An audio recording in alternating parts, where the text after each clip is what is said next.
नमस्कार, ANB news देख रहे हैं आप। मैं हूं मोहित चौधरी और आप सभी का स्वागत है एएनबी न्यूज एक्सप्रेस में। रुक करते हैं खबरों का। कोरोना वायरस का एक बेहद आक्रामक रूप देश भर में तबाही मचा रहा है। भारत में लगातार 7वें दिन 3.5 लाख से ज्यादा कोरोना के केस दर्ज किए गए हैं। स्वास्थ्य मंत्रालय की ओर से जारी आंकड़ों के अनुसार पिछले 24 घंटे में 3,57,229 नए कोरोना के केस आए हैं और 3,449 संक्रमितों की जान चली गई। हालांकि 3,20,289 लोग कोरोना से ठीक भी हो चुके हैं।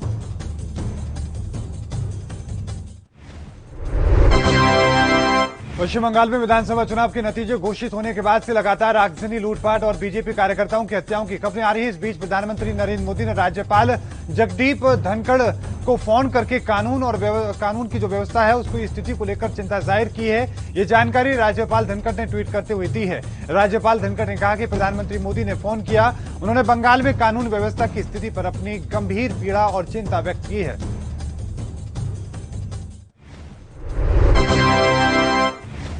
केंद्रीय शिक्षा मंत्री रमेश पोखरियाल निशंक ने घोषणा की है कि जेईई मेंस की 2021 सेशन को स्थगित कर दिया गया है। उन्होंने कहा कि कोविड-19 की वजह से पैदा हुए हालात और छात्रों की सुरक्षा को ध्यान में रखते हुए यह फैसला किया जा रहा है। केंद्रीय मंत्री ने छात्रों को सलाह दी है कि वो आगे के अपडेट के लिए एनटीए की वेबसाइट से उनको देखते रहें। आपको बता दें कि इससे पहले नीट पीजी की परीक्षाएं भी सरकार रद्द कर चुकी है।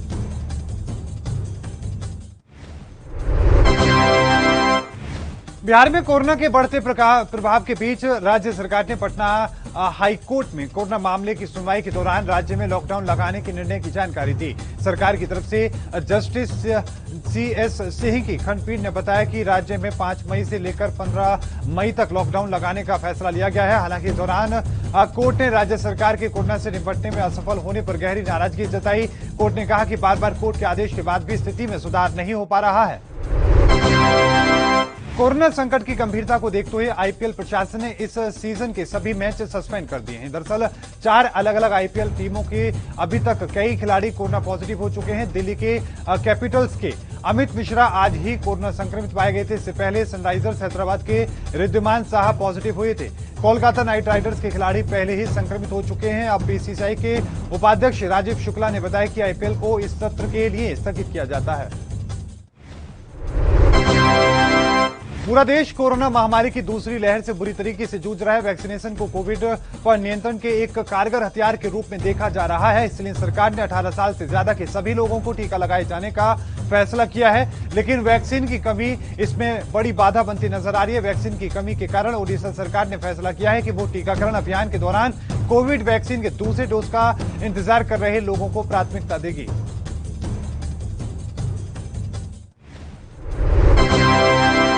दिल्ली में सोमवार से 18 साल से 44 साल तक की जो उम्र के लोग हैं उनका टीकाकरण शुरू कर दिया गया। इससे पहले दिन की अगर हम बात करें तो राजधानी में 18 साल से ज्यादा उम्र के लोगों में वैक्सीनेशन को लेकर खासतौर पर उत्साह देखने को मिला। सरकार द्वारा जारी आंकड़ों के मुताबिक सोमवार को पूरी दिल्ली में 18 से 44 साल आयु वर्ग के लोगों के बीच में 37,000 से ज्यादा लोगों का टीकाकरण हुआ है। सोमवार रात 9 बजे तक राजधानी में कुल 89,236 लोगों को टीका लगाया गया। तो वहीं दिल्ली में कोरोना वायरस के जारी महासंकट के बीच मुख्यमंत्री अरविंद केजरीवाल ने प्रेस कॉन्फ्रेंस की। अरविंद केजरीवाल ने ऐलान किया है कि दिल्ली में 72 लाख राशन कार्ड धारक हैं, उन सभी को 2 महीने तक मुफ्त में राशन मिलेगा। अरविंद केजरीवाल ने कहा है कि दिल्ली में जितनी भी ऑटो चालक, टैक्सी चालक हैं, उन सभी को 5-5 हजार रुपए की आर्थिक मदद दी जाएगी। इसके तहत करीब 1.5 लाख ऑटो टैक्सी चालकों को लाभ पहुंचेगा।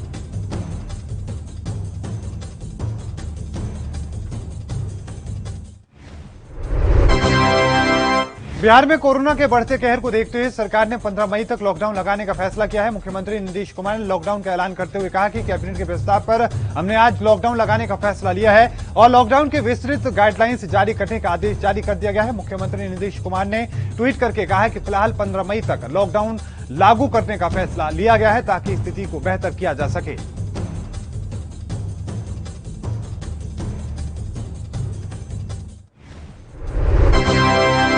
महाराष्ट्र में किसी भी मरीज को ऑक्सीजन की कमी ना हो, साथ ही हर मरीज की जान को जो बचाया जा सके, इसके लिए राज्य में हर सड़क पर ऑक्सीजन से भरी गाड़ियां चलती दिखाई देंगी और ये गाड़ियां इसी तरीके से अपने गंतव्य पर सही सलामत पहुंचेंगी। इसी वजह से उसे एक्सपोर्ट करने के लिए ग्रीन चैनल बनाने के लिए स्पेशल एक्सपोर्ट टीम बनाई गई है, ताकि बिना किसी रुकावट के ऑक्सीजन अपनी सही मंजिल पर पहुंच सके और लोगों को किसी तरह की कोई असुविधा ना हो।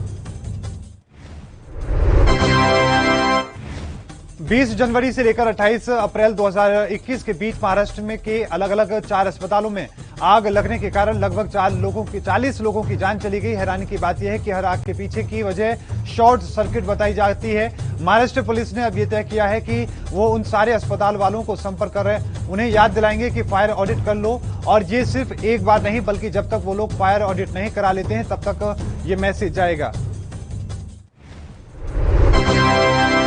महाराष्ट्र में कोरोना के मामले बढ़ते देख इस बीमारी में मददगार साबित होने वाली रेमडेसिविर की धड़ल्ले से कालाबाजारी के मामले सामने आ रहे थे, जिसके बाद अब महाराष्ट्र पुलिस ने एक स्पेशल टास्क फोर्स तैयार की है जो हर जिले में बनाकर इस पर नकेल लगाने की कोशिश करेगी। एक वरिष्ठ अधिकारी ने जानकारी दी है कि कोरोना की दूसरी लहर आने के बाद कालाबाजारी रोकने के लिए बनाई गई स्पेशल स्क्वाड ने अब तक 54 मामले पकड़े हैं, जिसमें से आरोपी रेमडेसिविर की अवैध रूप से कालाबाजारी कर रहे थे। देश में हर रोज लगातार जो कोरोना है वो अपना कहर लगातार जारी है। कोरोना के बढ़ते संक्रमण को देखते हुए कई राज्यों में लॉकडाउन लगा दिया गया है। इसी बीच कांग्रेस के पूर्व राष्ट्रीय अध्यक्ष राहुल गांधी ने पूरे देश में संपूर्ण तौर पर लॉकडाउन लगाने की मांग की है। उन्होंने ट्वीट किया कि कोरोना के बढ़ते संक्रमण को रोकने के लिए अब सिर्फ एक ही रास्ता बचा है और वो है पूर्ण लॉकडाउन। राहुल गांधी की जो ट्वीट है ऐसे समय में सामना है जब देश में कोरोना संक्रमितों की कुल संख्या 2 करोड़ के पार जा चुकी है।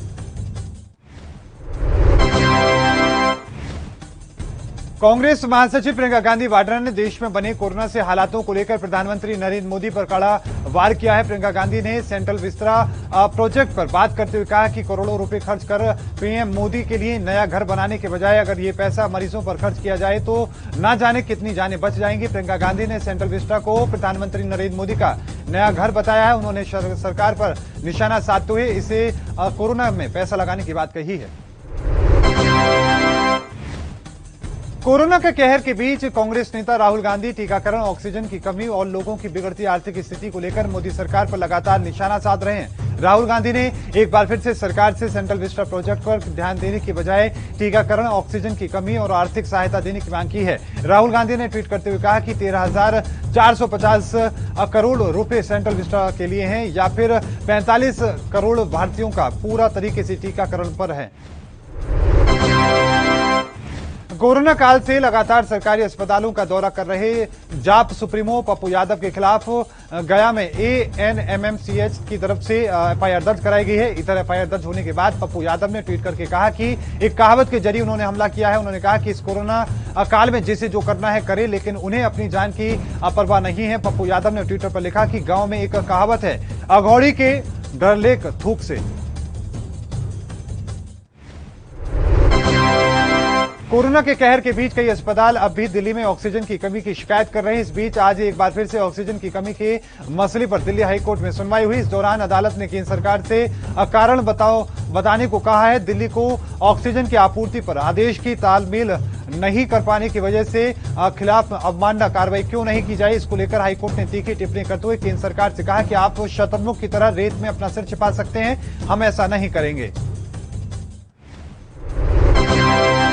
भारत में फैला कोरोना वायरस दुनिया में फैले कोरोना वायरस के मुकाबले 10 गुना ज्यादा तेजी के साथ फैलता है और ये सबसे मुकाबले कहीं ज्यादा खतरनाक है। CCMB ने कोरोना वायरस के नए वेरिएंट H440 के का पता लगाया है। ये B1.617 और B1.618 के बाद का आया नया वेरिएंट है। सबसे पहले इसका पता आंध्र प्रदेश के कुरनूल में चला। विशाखापट्टनम और राज्य के अन्य हिस्सों में भी इसके संक्रमित कई लोग मिले हैं। भारत में अब तक 15 करोड़ 89 लाख से ज्यादा कोरोना वैक्सीन की डोज लोगों को दी जा चुकी है। केंद्रीय स्वास्थ्य मंत्रालय के मुताबिक भारत में अब तक 15 करोड़ 89 लाख 32,921 लोगों को वैक्सीन की डोज दी जा चुकी है, जिसमें पहली और दूसरी डोज शामिल है। वहीं 18 से 44 साल आयु वर्ग के 4,06,339 लोगों को 12 राज्यों में पहली डोज दी जा चुकी है, तो वहीं 18 से 44 साल के बीच में 4,06,339 लोगों को वैक्सीन दी जा चुकी है। जम्मू कश्मीर के वरिष्ठ बीजेपी नेता और पूर्व एमएलसी विक्रम रंधावा ने केंद्रीय राज्य मंत्री जितेंद्र सिंह के खिलाफ भ्रष्टाचार का आरोप लगाया है। उसके खिलाफ पार्टी की अनुशासनात्मक समिति ने उनको एक कारण बताओ नोटिस दिया है। जानकारी के मुताबिक विक्रम रंधावा को अपना दावा साबित करने के लिए किसी भी सबूत के साथ 2 दिन के अंदर जवाब देने के लिए कहा गया है। दरअसल स्टोन क्रशर ओनर्स एसोसिएशन के अध्यक्ष विक्रम रंधावा ने खनन नीति के मुद्दे पर जम्मू में जितेंद्र सिंह के कार्यालय के खिलाफ भ्रष्टाचार के गंभीर आरोप लगाए हैं। पश्चिम बंगाल में चुनाव नतीजे आने के बाद से ही वहां पर राजनीतिक दंगल खत्म होने का नाम नहीं ले रहा है। बीजेपी ने आरोप लगाया कि चुनाव परिणाम आने के बाद यहां हुई हिंसा में 9 बीजेपी कार्यकर्ता नेताओं की हत्या हुई है। अब इस हिंसा के विरोध में 5 मई को बीजेपी पूरे देश में धरना देगी। इसी कड़ी में बीजेपी के राष्ट्रीय अध्यक्ष जेपी नड्डा 4 और 5 मई को पश्चिम बंगाल के दौरे पर रहे।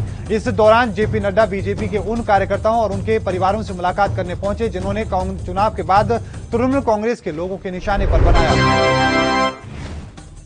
बिल्डर मकान खरीदार मामलों के लिए पश्चिम बंगाल में रेरा की जगह लागू किए गए स्थानीय कानून को सुप्रीम कोर्ट ने खारिज कर दिया है। सुप्रीम कोर्ट ने कहा कि सीमावर्ती सूची के मामले में संसद में बने कानून को प्राथमिकता दी जा सकती है। पश्चिम बंगाल में एक समांतर कानून लाने की कोई जरूरत नहीं है। कोर्ट ने यह भी माना कि राज्य का कानून वेस्ट बंगाल हीरा केंद्रीय कानून रेरा की कॉपी कर बनाया गया है। आपको बता दें कि 2016 में संसद ने रेरा कानून का पास किया था। बंगाल में चुनाव नतीजे आने के बाद से ही लगातार हिंसा की खबरें आ रही हैं। बंगाल बीजेपी अध्यक्ष जेपी नड्डा बंगाल पहुंचे। इससे पहले बीजेपी प्रवक्ता समित पात्रा ने प्रेस कॉन्फ्रेंस करके हिंसा के लिए ममता बनर्जी को जिम्मेदार ठहराया। पात्रा ने कहा कि हम जिस प्रकार का मंजर बंगाल में देख रहे हैं उस पर विश्वास नहीं हो रहा है। बंगाल में आज जल रहा है और हमारे कार्यकर्ता हर घड़ी हमारे नेताओं को फोन करके और बचाने की गुहार लगा रहे हैं।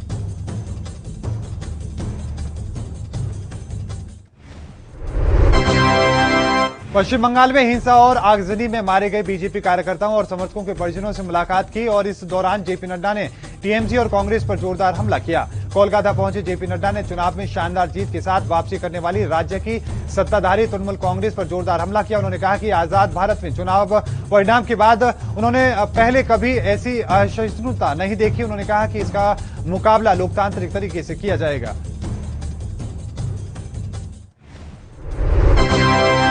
बंगाल हिंसा को लेकर लगातार सियासत तेज होती जा रही है। अब ऐसे में टीएमसी सुप्रीमो और राज्य की कार्यवाहक मुख्यमंत्री ममता बनर्जी ने राज्य के आला अधिकारियों के साथ में हिंसक घटनाओं को लेकर बैठक की।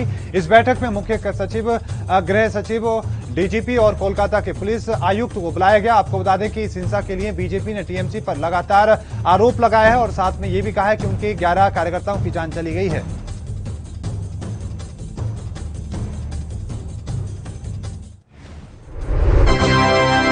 ट्विटर ने नफरती आचरण और अपमानजनक व्यवहार नीति का उल्लंघन करने पर अभिनेत्री कंगना रनौत का अकाउंट स्थायी रूप से बंद कर दिया है। ट्विटर ने एक बयान में ये जानकारी दी है कि 34 साल की अभिनेत्री का अकाउंट कंगना टीम पर अब अकाउंट सस्पेंड का संदेश लिखाएगा। कंगना रनौत कथित तौर पर भड़काऊ ट्वीट करते हुए जानी जाती हैं। उन्होंने पश्चिम बंगाल में बीजेपी पर, ममता बनर्जी पर और साथ में टीएमसी पर जोरदार हमला किया था और हिंसा के बाद में कई गंभीर पोस्ट किए थे। बॉलीवुड अभिनेत्री कंगना रनौत का ट्विटर अकाउंट परमानेंट निलंबित होने के बाद जम्मू कश्मीर नेशनल कॉन्फ्रेंस नेता उमर अब्दुल्ला ने तंज कसा है। उमर अब्दुल्ला ने कहा कि कू ऐप को अब नया ब्रांड एम्बेसडर मिल चुका है। वहीं ट्विटर की ओर से कहा गया कि कंगना रनौत ने ट्विटर के नियमों का उल्लंघन किया है, इसलिए उनका अकाउंट हमेशा के लिए निलंबित किया जा रहा है। उसके बाद कंगना रनौत का अकाउंट ट्विटर अब दिखना बंद हो चुका है।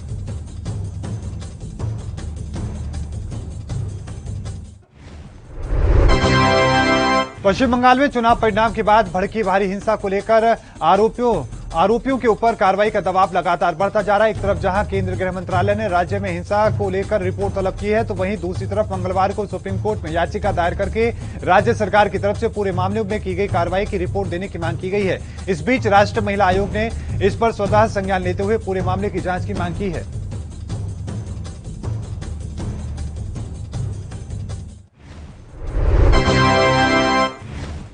जम्मू कश्मीर में तेजी से फैल रहे कोरोना संक्रमण की चेन को तोड़ने के लिए प्रदेश के कई जिलों में कोरोना कर्फ्यू लगा दिया गया है, जिसके बाद प्रदेश की सबसे बड़ी अनाज मंडी पिछले करीब 6 दिनों से बंद पड़ी है। अनाज मंडी बंद होने के चलते किराना दुकानों तक राशन नहीं पहुंच पा रहा है। माना जा रहा है कि अगले कुछ दिनों में प्रदेश में राशन की भारी किल्लत हो सकती है। जम्मू कश्मीर में कोरोना लगातार तेजी से बढ़ता जा रहा है, जिसके चलते लगातार कई जगहों पर सख्ती की जा रही है।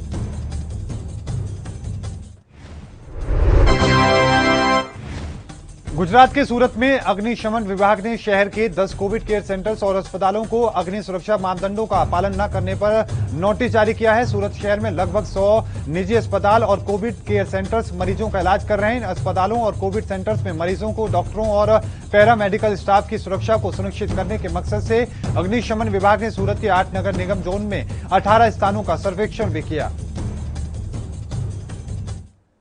और इस बीच रुकेंगे एक बहुत छोटे से ब्रेक के लिए। ब्रेक के उस पार भी खबरों का सिलसिला लगातार जारी है।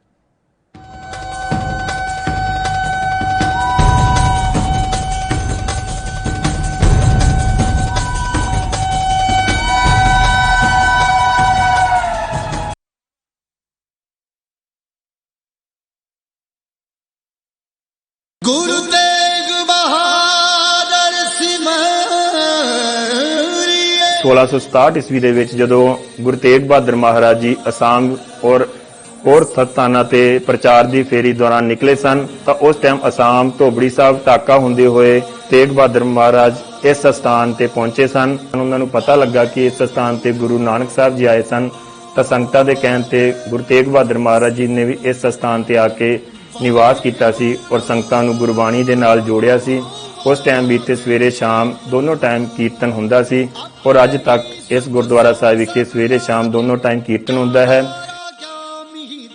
सब संगतां इत्थे दर्शन वास्ते आंदियां हन। संगतां दीयां मनोकामनावां गुरु साहब अपनी रहमतां करके पूरीआं करदे हन और संगतां दीयां जो भी मनोकामना हुंदियां हन इस स्थान ते आके पूरीआं हुंदियां हन।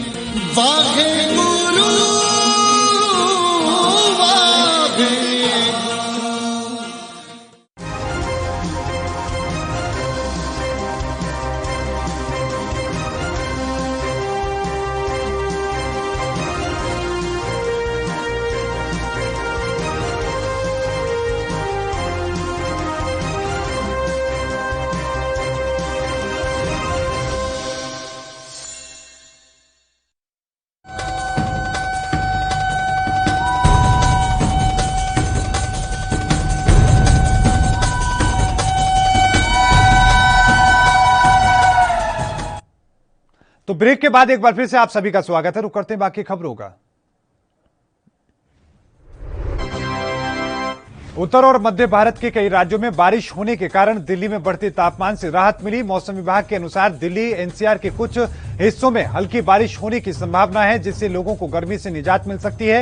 विभाग के अनुसार 4 और 5 मई को शहर के कुछ हिस्सों में हल्की बारिश की हो सकती है। वहीं आपको यह भी बताते चले कि तापमान भी 40 डिग्री सेल्सियस से नीचे रहेगा। तो वहीं कोरोना को किसानों को भी इससे थोड़ी राहत मिलेगी।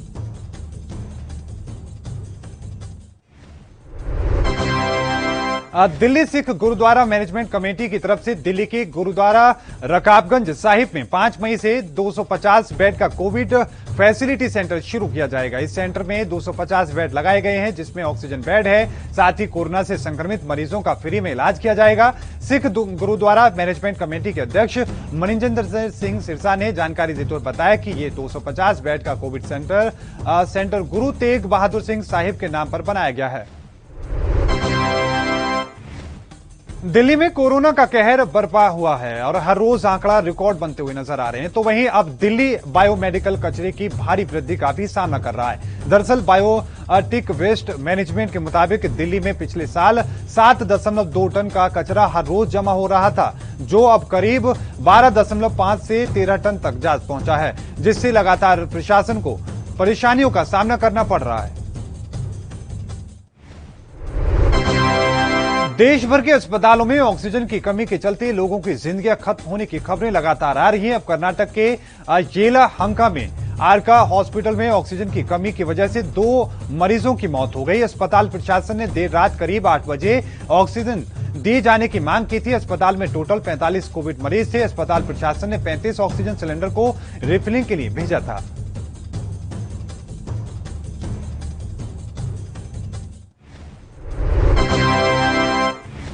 पूरे देश में मचे कोरोना के हाहाकार के बीच ये खबर मामूली सी राहत दे सकती है कि देश के कुछ कोरोना प्रभावित राज्यों में रोजाना आने वाले नए कोविड संक्रमित मरीजों की संख्या में थोड़ी सी कमी देखने को मिली है। महाराष्ट्र, गुजरात, दिल्ली, उत्तर प्रदेश, पंजाब, मध्य प्रदेश, तेलंगाना और उत्तराखंड में रोज आने वाले नए संक्रमितों की संख्या में कमी देखी गई है। स्वास्थ्य मंत्रालय के आंकड़ों के मुताबिक 30 अप्रैल को देश भर में नए संक्रमित मरीजों की संख्या 4 लाख पार कर गई थी, जो अब 3,92,000 पहुंच चुकी है। शिवसेना के राज्य मंत्री और वरिष्ठ श्रमिक नेता डॉक्टर रघुनाथ कुचिक ने केंद्रीय स्वास्थ्य मंत्री डॉक्टर हर्षवर्धन को कोविड टीकों की कीमतों में अंतर को लेकर पत्र लिखा है। रघुनाथ कुचिक का कहना है कि फार्मा कंपनी अपने फायदे के आधार पर काम करना चाहती है, न कि लागत के आधार पर। पत्र में कहा गया है कि हम भारत में कोविड वैक्सीन की अनुचित कीमत निर्धारित किए जाने से चिंतित हैं।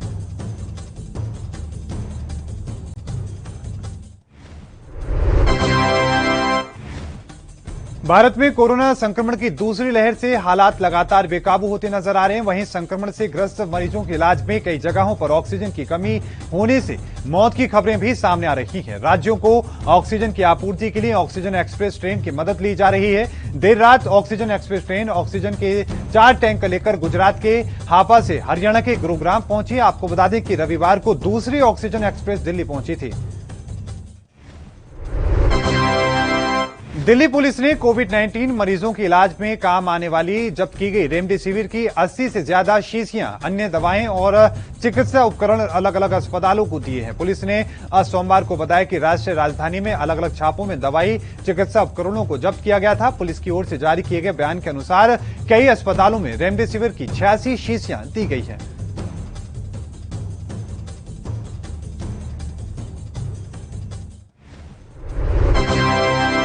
पश्चिम बंगाल में कोरोना वायरस संक्रमण के 17,501 नए मामले सामने आए, जिसके साथ ही राज्य में संक्रमितों की संख्या बढ़कर 8,80,894 हो गई। वहीं कोलकाता में एक ही दिन में संक्रमण के सबसे ज्यादा 3,990 नए केस सामने आए हैं। स्वास्थ्य विभाग के ताजा बुलेटिन के मुताबिक पिछले 24 घंटे में 15,937 मरीजों के संक्रमण से उबरने के बाद राज्य में अब तक कुल 7,49,296 लोग ठीक हो चुके हैं।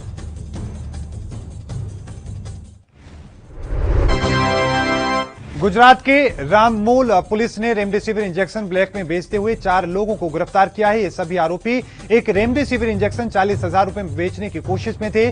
पुलिस ने मामले की जानकारी देते हुए बताया कि आरोपियों में से एक ने नर्सिंग स्टाफ से इंजेक्शन मंगवाए थे और अन्य आरोपियों को इंजेक्शन 26,000 रुपए में बेचता था। वहीं अन्य आरोपियों ने जरूरतमंद मरीजों को ये इंजेक्शन बेचकर 40,000 रुपए लिए बोला था।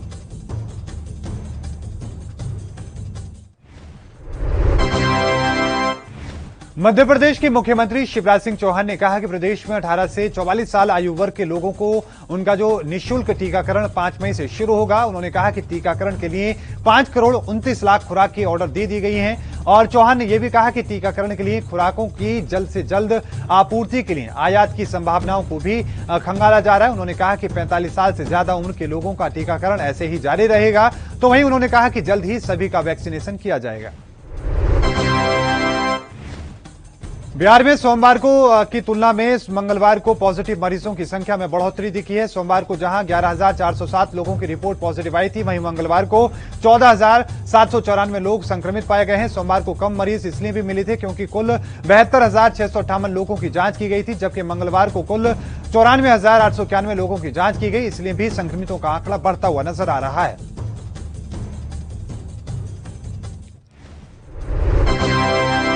उत्तर प्रदेश में कोरोना संक्रमण के बीते 24 घंटे में 25,858 नए मामले सामने आए हैं। इसके अलावा इस दौरान 352 लोगों की मौत हो गई है। राज्य के स्वास्थ्य विभाग ने इसकी जानकारी दी है। स्वास्थ्य विभाग के मुताबिक प्रदेश में एक्टिव मरीजों की संख्या बढ़कर 2,72,568 हो चुकी है। वहीं कुल संक्रमितों की संख्या अब 13,68,183 पहुंच चुकी है। वहीं मृतकों का आंकड़ा बढ़कर 13,798 पहुंच चुका है।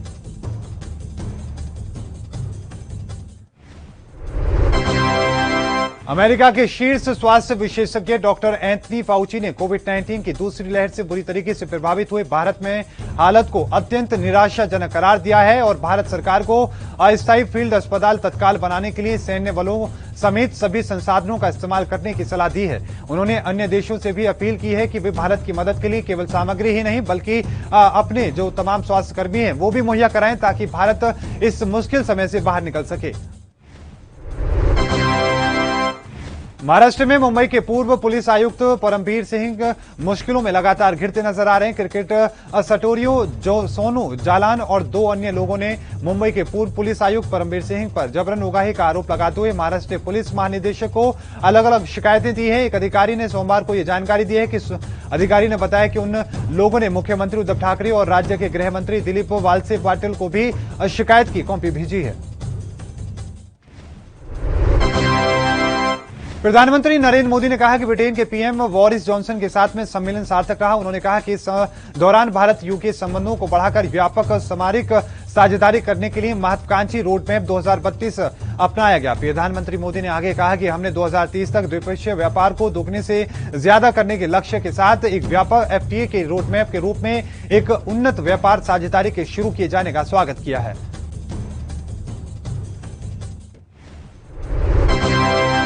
देश कोरोना के कहर से जूझ रहा है। रोजाना हजारों की संख्या में मामले दर्ज किए जा रहे हैं तो वहीं सैकड़ों मरीज अपनी जान गंवा रहे हैं। वहीं देश में इस वक्त स्वास्थ्य व्यवस्था भी चरमराती नजर आ रही है। इस बीच कुवैत ने भारत की मदद के लिए हाथ आगे बढ़ाया है। आपको बता दें कि कुवैत से 282 ऑक्सीजन सिलेंडर्स और 60 ऑक्सीजन कंसंट्रेटर्स, वेंटिलेटर्स और दवाएं भारत पहुंचाई गई हैं। यकीनन ये भारत में कई कोरोना मरीजों की जान बचाने में मददगार साबित होगा। कोरोना की दूसरी लहर के खिलाफ भारत की लड़ाई में दुनिया भर के देशों से मदद मिल रही है। इसी कड़ी में इजरायल इस सप्ताह भारत को जीवन रक्षक उपकरण भेज रहा है। भारत भेजे जाने वाले इन उपकरणों में ऑक्सीजन जनरेटर्स और आपको बताएं कि रेस्पिरेटर्स शामिल हैं। ये सभी उपकरण फ्लाइट्स के जरिए अब भेजे जाएंगे। उड़ानों का ये सिलसिला मंगलवार से शुरू होगा जो लगभग पूरे सप्ताह जारी रहेगा। इजरायल के विदेश मंत्री गावी अशकेनाजी ने कहा कि भारत इजरायल का सबसे करीबी और महत्वपूर्ण मित्र है। कोरोना संकट से निपटने के लिए दुनिया भर के तमाम देश भारत में राहत सामग्री भेज रहे हैं। आज कुवैत, यूएई, यूके, अमेरिका से मेडिकल सप्लाई देश में पहुंची। अमेरिका से राहत सामग्री की 5वीं खेप भारत पहुंच चुकी है। इसमें 545 ऑक्सीजन कंसंट्रेटर समेत अन्य मेडिकल सामग्री शामिल है। विदेश मंत्रालय के प्रवक्ता अरिंदम बागची ने कहा कि अमेरिका से मिले सहयोग की सराहना करता हूं। दूसरी तरफ अमेरिका से मेडिकल सप्लाई की आखिरी 2 फ्लाइट भारत पहुंचने में थोड़ी देरी से आएंगी। न्यूजीलैंड की प्रधानमंत्री जेसिंडा अर्डन ने दिल्ली में उच्चायोग के विपक्षी नेताओं से ऑक्सीजन सिलेंडर की मांग करने की पुष्टि की है। उन्होंने एक इंटरव्यू के दौरान बताया कि इस मिशन में प्रोटोकॉल का पालन करना चाहिए था। वहीं भारतीय युवा कांग्रेस से समर्थन मांगने के उच्चायोग ने ट्विटर के जरिए माफी मांगी थी, जिसके बाद अर्डन ने कहा कि उन्होंने माना कि एक मदद मांगी गई थी। साथ ही उन्होंने बताया कि उच्चायोग को मदद मांगने की जगह उन सामान्य प्रोटोकॉल का इस्तेमाल करना चाहिए था। और इस बुलेटिन में अभी के लिए इतना ही। लगातार खबरों के लिए देखते रहिए एएनबी न्यूज। मुझे दीजिए इजाजत। धन्यवाद।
एएनबी न्यूज ने ठाना है कोरोना को हराना है। आपके हित में जारी। गुरु तेग बहादुर सिमरिए। इस पावन पवित्र स्थान तो धन गुरु तेग बहादुर साहब महाराज ने अपनी गिरफ्तारी दी। इस स्थान तो सच्चे पातशाह नूं पालकी च बिठा के गुरुद्वारा सीसगंज दिल्ली लिजाया गया, जिथे सच्चे पातशाह ने तिलक ते जंजू वास्ते अपनी कुर्बानी दी। ਇਹ ਪਾਵਨ ਪਵਿੱਤਰ ਸਥਾਨ ਆਗਰੇ ਦੀ ਧਰਤੀ ਤੇ ਹੈ। ਬਹੁਤ ਸੁੰਦਰ ਸਥਾਨ ਬਣਿਆ ਸੱਚੇ ਪਾਤਸ਼ਾਹ ਦੀ ਯਾਦ ਵਿੱਚ। ਇਹ ਸੱਚੇ ਪਾਤਸ਼ਾਹ ਨੇ ਇਸ ਸਥਾਨ ਤੇ ਲੈ ਕੇ ਇਸ ਜਗ੍ਹਾ ਨੂੰ ਭਾਗ ਲਏ, ਪਵਿੱਤਰ ਕੀਤਾ। ਸਾਰੀਆਂ ਸੰਗਤਾਂ ਜਦੋਂ ਵੀ ਆਗਰੇ ਆਓ ਆ ਕੇ ਗੁਰੂ ਮਹਾਰਾਜ ਦੇ ਪਾਵਨ ਸਥਾਨਾਂ ਦੇ ਦਰਸ਼ਨ ਕਰੋ। ਭੋਰਾ ਸਾਹਿਬ, ਗੁਰਦੁਆਰਾ ਮੰਜੀ ਸਾਹਿਬ, ਉੱਪਰ ਦਰਬਾਰ ਸਾਹਿਬ, ਉਹ ਖੂਹ ਜਿਸ ਦਾ ਜਲ ਸੱਚੇ ਪਾਤਸ਼ਾਹ ਨੇ ਮਿੱਠਾ ਕੀਤਾ ਸੀ, ਆ ਕੇ ਦਰਸ਼ਨ ਕਰਕੇ ਗੁਰੂ ਮਹਾਰਾਜ ਦੀਆਂ ਖੁਸ਼ੀਆਂ ਪ੍ਰਾਪਤ ਕਰੋ ਜੀ। ਵਾਹਿਗੁਰੂ